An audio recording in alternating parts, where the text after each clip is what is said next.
Hi, this is Ryan Lesser, art director at Harmonix and lead artist on Guitar Hero. Hey, I'm Matt Moore. I did venue lighting and venue construction for Guitar Hero. Hi, and I'm Rob Kay. I'm lead designer on Guitar Hero. This is the making of movie for the Guitar Hero venues. So here's some concept art for the basement venue, the first venue that you play in the game. There's the mom. Tell everyone to be quiet. These are all drawings by Scott Sinclair. It's supposed to be a basement at a party, lots of blue and red cups around. So here you can see in 3D Studio Max, we're just opening up the venue so people could see the model and the texture maps and the geometry that we've built. This venue was really trying to be filled with all the kinds of junk that you see in a typical basement: cinder blocks, milk crates, crappy old rugs.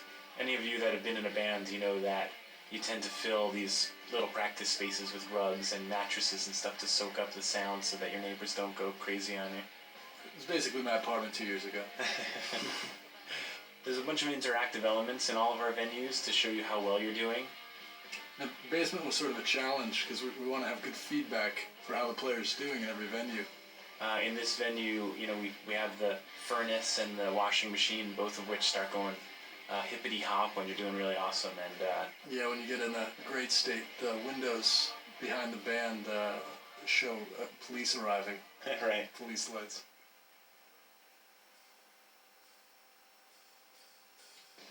So this is concept art that Scott Sinclair did for the Small Club, which was really inspired by a bunch of the kind of New York classic rock clubs.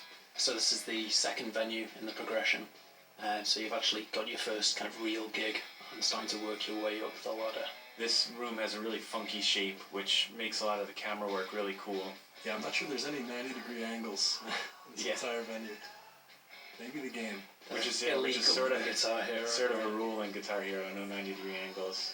The feel of these venues was really meant to give you the sense that you were there. We've made games in the past where we purposefully wanted to make the game feel like you were watching a televised event of a specific musical show, whereas here we wanted to really feel like you were at a club at 2 a.m.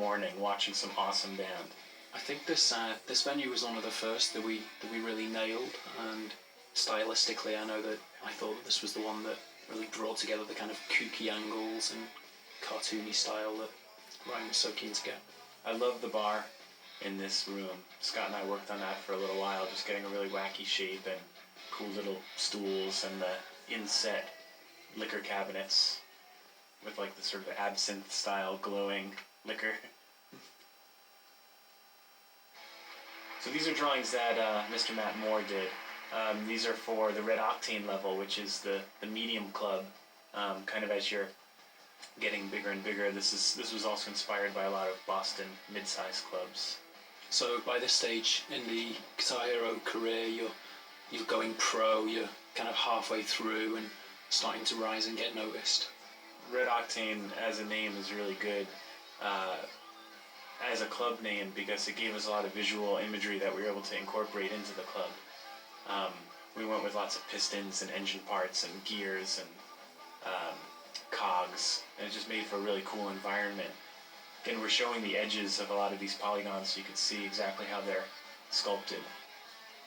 A lot of these have textures that are anywhere between 32 pixels by 32 by 32 pixels up to, could be 128 by 256. It's funny to see how crummy the fan looks in 3D Studio Max, but once it goes through the engine and Matt does his magic on it, it looks pretty awesome. As you saw with the fan, it's animated, and a lot of the animated components we tried to link in with your game performance, so the better you do, the more excited the venue becomes. So this is the kind of place that is like taken over by the rockers, but is often full of Euro trash. Yeah, they keep the rockers out at 10:30 so that the dance party can start. This is the theater. This is sort of a revamped old theater turned into a modern rock club. There's a bunch of these up in the Northeast for sure. This could be my favourite venue actually. I think the lighting in here is awesome. The whole thing kind of comes together as a rock show in it. Yeah, for a long time this was absolutely the worst venue we had, and then all the guys on the venue team just totally brought it up, and now it's probably one of the best. Yeah, I think this was the last that everybody really worked on, and we sort of hit our stride. There's a good example of a venue where we were able to like let loose with our style. There's a lot of totally unrealistic stuff in here. The skull balconies and the purple smoke that's very kind of old, cartoony looking. The big gigantic wall of speakers in the background. This venue was the first time that we experimented with less traditional special effects like the cartoony smoke. This one we started off doing regular particle systems, but eventually transitioned into something I wanted to try, which was more geometric, exaggerated shapes. So this is the Toxic Fest, which is sort of an outdoor giant show with skaters and those giant buses that have big video screens in them. And This is one venue that's gone through a bunch of changes. It was originally supposed to be daytime, and it's sort of become sunset now. Just that only outdoor venue. yeah, we tried to stay away from outdoor venues, mostly because most of our design was centered around the kind of cool lighting you can do at a rock show. And if it was a outdoor show that happened to be during the day, we would lose a lot of those tools that we had at our disposal. There's the skate half pipe, where in-game there's a really funny model and a really funny animation. It's like a single model with a single animation of this guy doing just tons and tons of 360s and stuff. Tony Hawk, eat your heart out. Yeah. Yeah.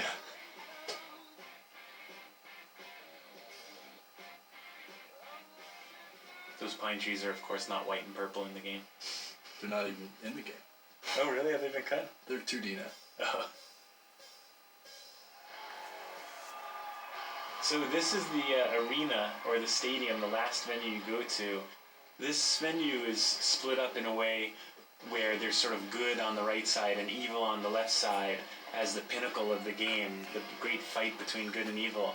And you can see that other than just having the dragons and the god of good on the right, there's the separation of color in the venue. The whole left side is red and black, and the whole right side is white and blue. And that sort of gave a good setup for the entire environment. Different cameras in the game, depending on what you're doing and how you're playing, will give you a drastically different viewpoint on this world. It'll either be lots of blue or lots of red. This venue is a good example of putting the detail where it's needed too. If you look at the back of the venue, it's a lot more sparse, but there's lots of action and excitement up front where the cameras are going to be looking, where the Guitar Hero is. There you can see really clearly all the crowd. We have those 2D planes out there that simulate crowd that once it gets in engine, it all gets turned into cool 3D guys dancing around and girls jumping. So that's the end of the making of Guitar Hero Venues movie. Hope you guys had a good time. Hope this was a little bit insightful to you, and hope you have fun playing the game. Yep, thanks for playing. Enjoy it and go and spend some money on some guitar unlocks or songs, and don't waste your money on these movies again. It's not worth it.